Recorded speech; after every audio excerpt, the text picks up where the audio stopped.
Hello everyone, it's Shane Kanto, your Wasteland reviewer, and I'm here to review Birdeater, and this is from directors Jack Clarke and Jim Weir. And this Australian film focuses on a young woman, bride-to-be, who gets invited along with the other partners of a group of guys going out for her husband-to-be's stag party, that bachelor party out in the middle of the woods in Australia, because this was a great idea. And where it's not a great idea in life, this was a perfect setting for this drama thriller to just create this fiery, just crazy high tension engagement between this group of friends and their significant others. This film really lives and dies based off of the character dynamics. And there's so many interesting things here because you do have Irene, played by Shabana Aziz, who is the key empathetic character in the situation. And as things start to come out about her relationship with Louis, played by Mackenzie Fernley, things are not kosher when it comes to like what's going on between these two people and their soon-to-be marriage.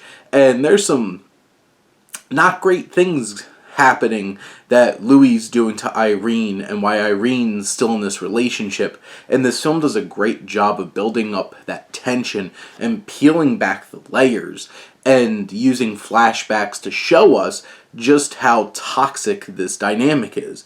And then you have everything else with Jack Bannister's Charlie and Clementine Anderson's Grace, who are two virgins. They're 100% virgins. I can guarantee it.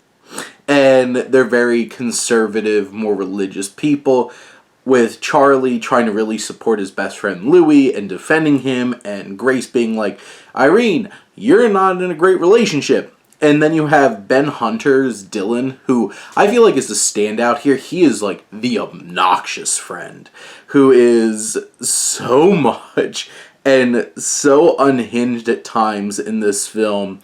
And just the places that he goes and pushes this group of people and the buttons he pushes to build up tension just keeps ratcheting up. And some of the best scenes in the film, including this like campfire game they're playing that Dylan starts. Hunter is hilarious in this film and really is the standout.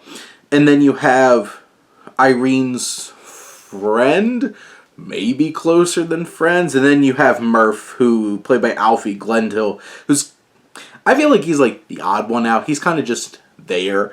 And there's twists and turns in terms of like what this weekend's really supposed to be about. And it's constantly building that tension. And the character dynamics keep getting more complicated, finding out new dynamics and new pieces of information that changes the different kinds of relationships between these different people. It all builds up to a big, crazy, wild evening where I feel like Clarke and Weir really get to flex their directing skills with some very atmospheric visuals, and they go nuts. Like there's this one shot of them, like this Jeep just driving through the bush, and it is such a visceral experience. It's like a fever dream, and of course there's drugs involved.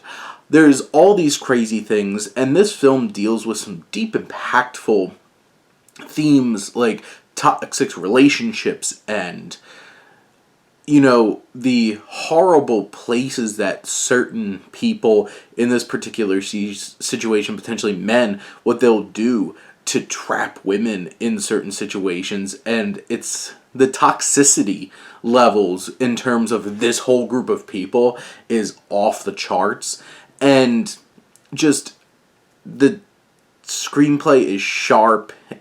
Clarke's the one who wrote the whole thing, but Clarke and Weir came up with a story for it.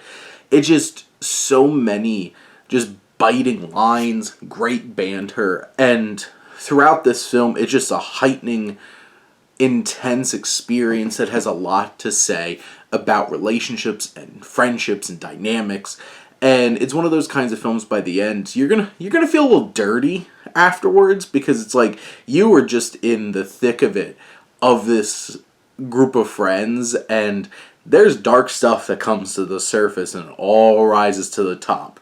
And this film challenges you in terms of, like, by the end, won't they put themselves in better situations and do better?